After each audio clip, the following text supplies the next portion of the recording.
Rau kia nó có kia. Con nhá. Cái rau tí đó. Ở trên nó gì? Là, một tí lau nó rau hết tận nó. Ôi rau nó rau kia nó. Chỉ mỗi ít mùa nó rau nó rắc nó nè. Rau tí kia. Rau à? Kia rau kia không nói đấy. Tí đó, đó. Tí nữa. Nè, như nào vậy? Rồi nói đây. Cái chỗ giống đấy, anh chị nên rau tim đi giờ. Nên rau tim mà. Nét còn mất đủ mà. Rau tim mà thêm không rau đó.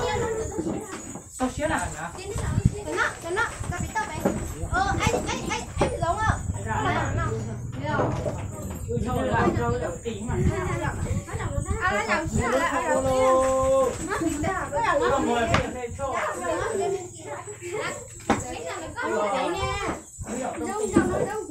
Anh Tu, ao nó con nhá, tốn chỗ đâu.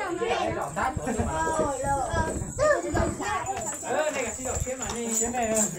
Nào, giờ nó là, giờ nó. Đi nào chị. Chua này. Chua nhá, bể chế. Đúng à? Giống nó là. Mằng thấy chung cái đường rồi. Đi nào. Cái đầu thằng ra. Em cũng gọi em đường nó. Em đừng nào đã biết. Gì thế nào? Cái này cái lời không có gì.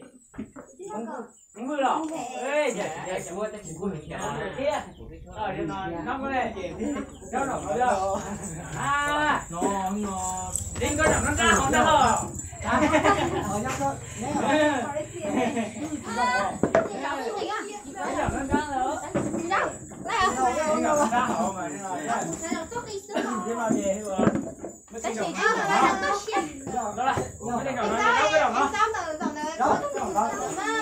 Do là đâu nó đâu mà thì đâu rồi đó đâu nó tôi rồi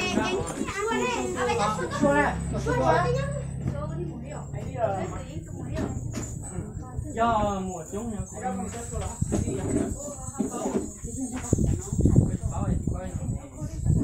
lê thả chơi tôi câu rồi nhá hỏi nên ra nha nó xài ra nữa cái nó chạy nó quýt đi nó nha kìa cái xài nhau lo mà cái nhau nó lo thì nó ra